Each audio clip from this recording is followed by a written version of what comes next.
I'm making my way back to my roots, one cosmic breath to ascension absolute.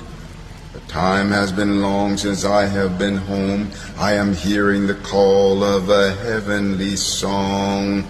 O infinite being in me, dream awake, and among the ascended my place I do take. In trials of the flesh I have been immersed, and in spite of it all I still have been blessed. After hurting my brother and sister and dishonoring my clan, my part is still vital in God's master plan. I am ending self-hatred, transcending mistakes, a brand new agreement with life I now make. For hiding myself I paid a high cost, time to get back that which I lost. For ending my fear and the will to attack, heaven is open and taking me back. In infinite being I am now awake, and among the ascended my place I now take. Even though she's not able to meet me and reciprocate three-dimensionally, I know that there is an alternate version of her that does this like a champion.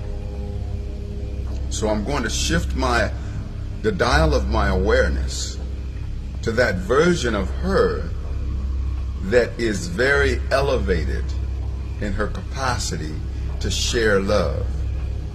Even if she three-dimensionally is not able to pull that off for herself, I'm going to make that deposit in her soul bank with the awareness that it's going to accumulate interest until such time that she withdraws that.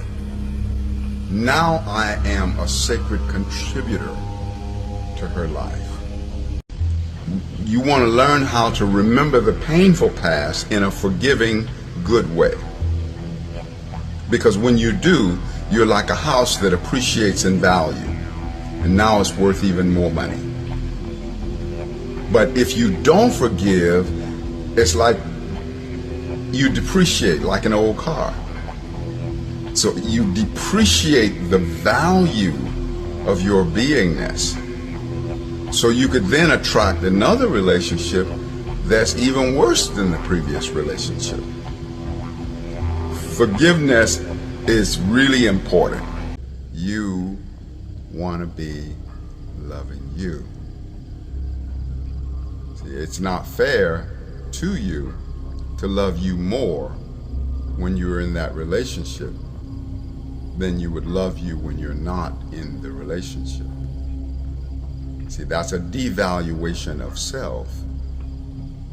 You know, it's a way in which your selfhood depreciates. So you're lowering, the worth of you.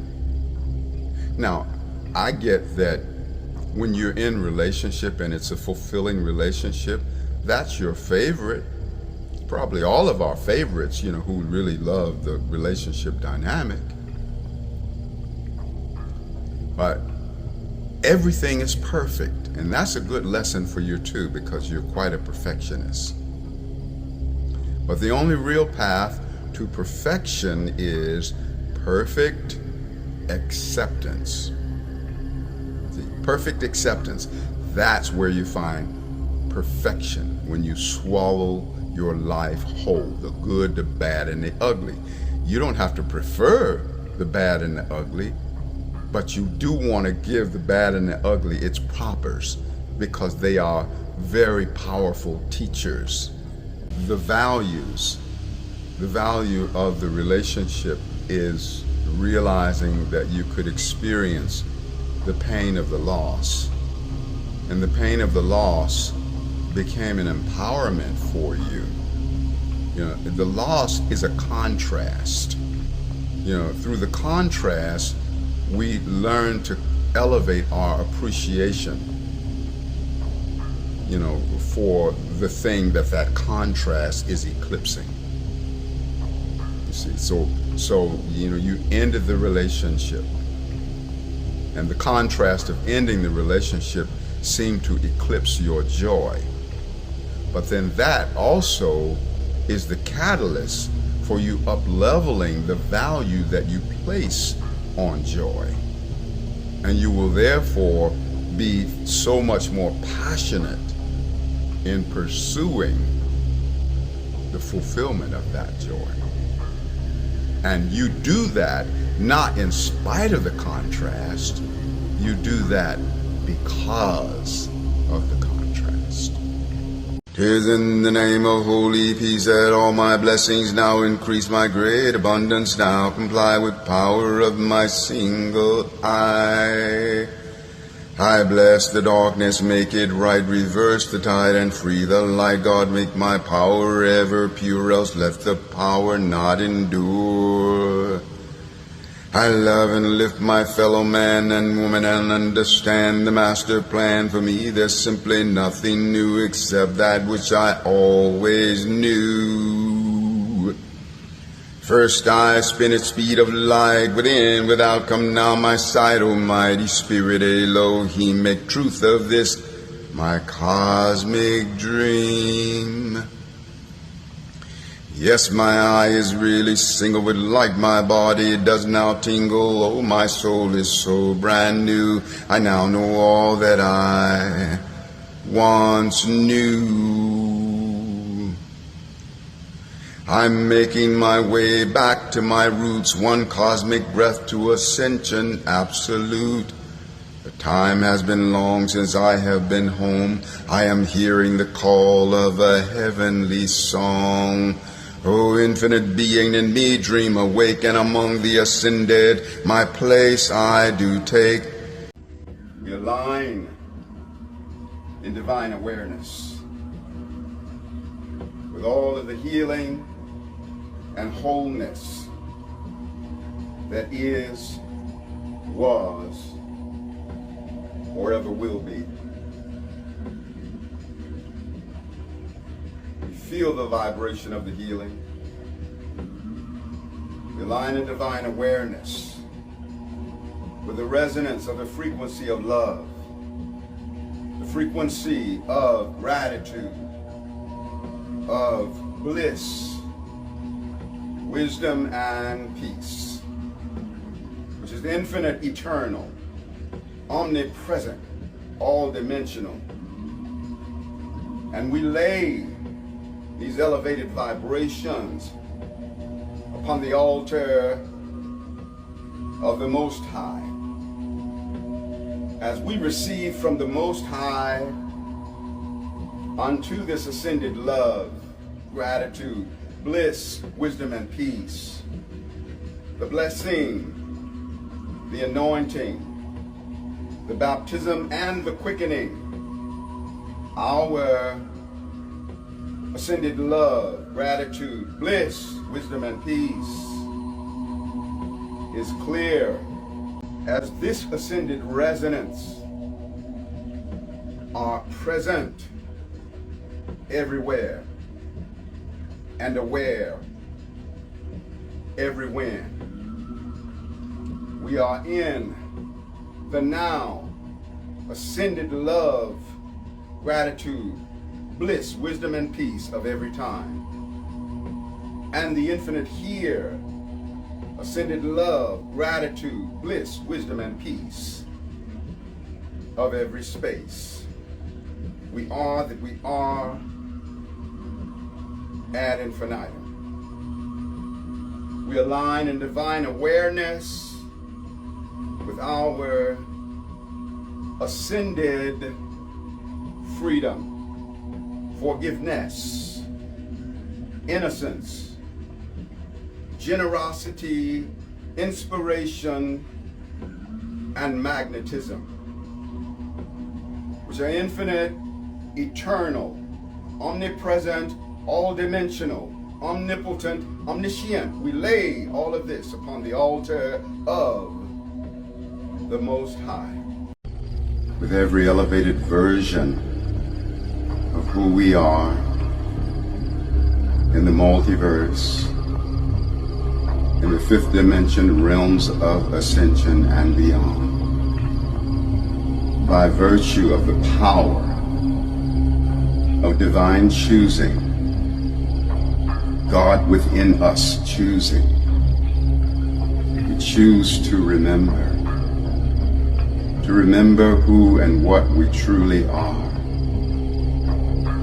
in the recognition that all of the elder versions of ourselves throughout the multiverse carry our identical DNA, yet at a more advanced level of activation.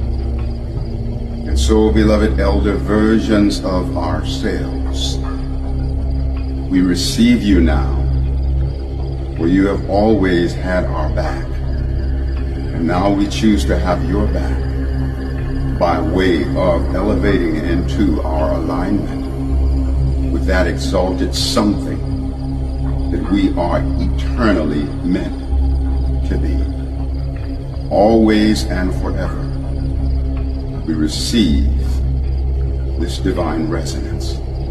So in this now moment, align with me in harmonically converging with all of the healing mastery that exists throughout the multiverse, all the way down the corridors of eternity, bringing this healing mastery into activation from within the inner sanctum of our being. Everything that will ever transpire throughout the universe is contained within the microcosmic presence that we each are. We are the micro container of it all, because we are a hologram of the universe, a hologram of the multiverse. Just as you can take a wave from the ocean, analyze it, and find that every element found within the whole body of the ocean is also found within the one wave. Ascended clan, I'm calling you to guide me on my way back home. I deeply yearn to now return and claim my ascension throne. The fifth dimension and beyond, inheritance above the sky. To heaven's call I now respond, in higher realms forever fly. Ascended clan, I ask for this not only for myself. Let every being upon this earth partake of heaven's wealth. Even unto earth herself she also would return, to end the madness of this flesh. A fire within us burns. Please help us to remember that we all are innocent, and by mercy and compassion unto heaven we are sent. Resurrection of ascension, and God is found in man and woman, and we all are family members of the great ascended clan. Ecstatic and grateful that we are many facets of one great being. So honored and grateful that we allow ourselves to be in the embrace of all our beloved selfhood, who is in that elevated consciousness that knows that which we are seeking to know, that lives where we are seeking to live, that resonates where we are ascending into resonance with. The joke is on your trials and tribulations, because you, beloved, are eternal, and all of your trials will pass. The painful past will pass away, The painful past has passed away. And used to be's don't make no honey. I see you. I feel you. I champion you. I believe in you.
You're covering your own sacred ass when you forgive. Because there's an enlightenment in forgiving. And there's a wisdom in forgiving where you are aware that everything that occurs in your life is an expression of your creation, co-creation. There's nothing randomly showing up in your life that you didn't order up into being. It's like everything that your mama has brought to the table. You chose her precisely because she would bring all of that to the table. For whatever reason, you needed to learn and grow through this difficulty with mama. So be the bigger one. Be the elder consciousness and love her right where she is. You know, in some ways, you may very well be the elder. In some ways, you may have evolved way beyond where your mom is. Many times it happens with children. They evolve beyond their parents. But know that she's doing as best she can do for her level of evolvement. And when you're elevated into the victory, you're elevated into that has been eternally going on. Victory doesn't happen when you come into the embrace of the victory. It's your awareness that is quickened. The victory was already going on. And that's the cosmic joke of the thing. You know, the victory is not achieved. The victory is eternally happening. What's achieved is you're paying attention to it. There's the achievement. When you shift the dial of your awareness to the broadcast of eternal victory, that's the achievement. But the victory is an eternal reality, because victory is co-eternal with God. If victory is co-eternal with God, how can there be a time when victory is not going on? How can there be a spot where victory is not? Just like there's no spot where God is not. Because God is the eternal resonance, present everywhere and aware every when. Your life is beautiful. That's why when two beloveds are first in love, in the very honeymoon stages, they treat each other like God. You see it all the time. All the flaws makes no difference. They love each other's dirty draws.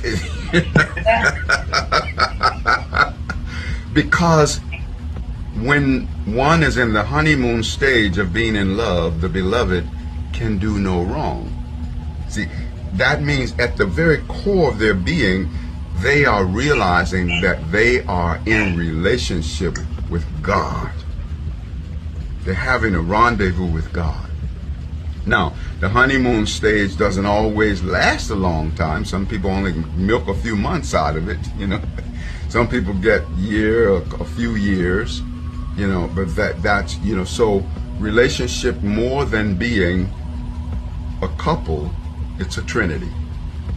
There's you, there's me, and then there's us. And us is the wisest one in the trinity. Because us is the greater resonance of God presence in the trinity. Us is wiser than you. Us is wiser than me, because us is the combination of both of our energies. Us has got your back. Us has got my back. Us won't hurt you. Us won't hurt me. When you're engaging in the trinity of any relationship that you are in, even when you're engaging with someone that is very negative toward you, remember the us principle. You know, where is that place where we meet, where only God lives? That's the sacred us. See, in the sanctuary of us, the relationship can be as dark and as negative as it could possibly be in the three-dimensional sense. And yet it has an elder dimensionality in the sanctuary of us. Your worst enemy in the three-dimensional moment is your greatest ally, all dimensionally. Loves you so much, all dimensionally, has your back. And so that's what you want to engage with. That's what it means also, that when, you know, someone is behaving in a negative way, rather than casting your attention exclusively upon that negative behavior, you look larger for them. You see the elder versions of them. You see the versions of them that behaves in a much more exalted way. Then you're quickening the us principle of that connection. See, because, you know, the us is where we have a rendezvous with God. Align in divine awareness with every being that has the mastery of saying the sacred yes and the wisdom to know when to say the sacred no. Because that sacred no then is a reflection of your exalted integrity. So feel your oneness. All of the beings who have mastered that, their mastery is your mastery. Their victory is your victory. Just go ahead and take it personal. take all of the victories personally. And feel the wisdom that when you say yes, it's a full sacred yes. And it's totally in alignment with your integrity. And when something doesn't feel right to say yes to, then you say the sacred no. And then that is fully aligned with your integrity. And let go of the idea that anybody's up the creek without a paddle if you don't rescue them. Don't try to do God's job. There's a part of inner child that's totally at one with God consciousness. See, inner child and God are synonymous. That's why so many of the Holy Scriptures say, unless you become as a little child, you can't enter the kingdom. Those are the credentials that get us back full on into the absoluteness that we've descended from. Because the child is the innocence, you know, the higher qualities, you know, it's the infinite possibility thinker. See, your inner child, that's the part of you that believes any and everything is possible. And you see it with children. You ask, so what do you want to be when you grow up? They say any and everything and mean it all the way from their heart until they're discouraged by adults, until they're negatively influenced by adults. They don't believe anything is beyond their reach. And the toddler really brings it home. What's their favorite mantra? Mine! See, you could have something that they want. They may have never even seen it before. But if they want it, they claim it. They say, mine. And if you don't give it to them, they will cry like it's no tomorrow. Because their nature is such that they don't believe they should ever be denied anything. That's the sacred fierceness of your inner child. It's about a softening of the heart. See, the more the heart softens, and the more spacious the heart is to receive the full magnitude of love, the next thing you know, there's no room for any kind of disorder. Because you're in the resonance of that frequency of love. You just let the love keep having its way with you. You don't have to manufacture and create the love, not even the self-love. Did you know you can't not love yourself? You can let your attention be hijacked away from your eternal self-loving, and you can be in the illusion that you don't love yourself, while at the same time there's this greater expanse of who you are unfolding down the corridors of forever, loving yourself with the passion of heaven. And so when it comes to loving yourself, what makes it effortless is to realize that you don't have to do it. You don't do love. Love does you. You don't do love. Love does you. So you just let love have its way with you. It's that simple. You let love love you. God is infinitely patient with you. And God is not urgent for you to get your shit doodle together. See? God is infinitely patient because God infinitely knows that in due course of eternity, you're going to come into the full-on shining resonance of all that you can be while being in a state of eternal expansion of that. But God is also looking all-dimensional. So God sees the part of you that's simultaneously victorious while you're simultaneously struggling three-dimensionally, you know, regarding eating disorders and things of that nature. So follow God's lead. If God is not mad with you about issues you have with food, who are you to be mad with you about issues that you have about food? See, it's really so easy and so effortless. It's about a softening of the heart. See, the more the heart softens, and the more spacious the heart is to receive the full magnitude of love, the next thing you know, there's no room for any kind of disorder.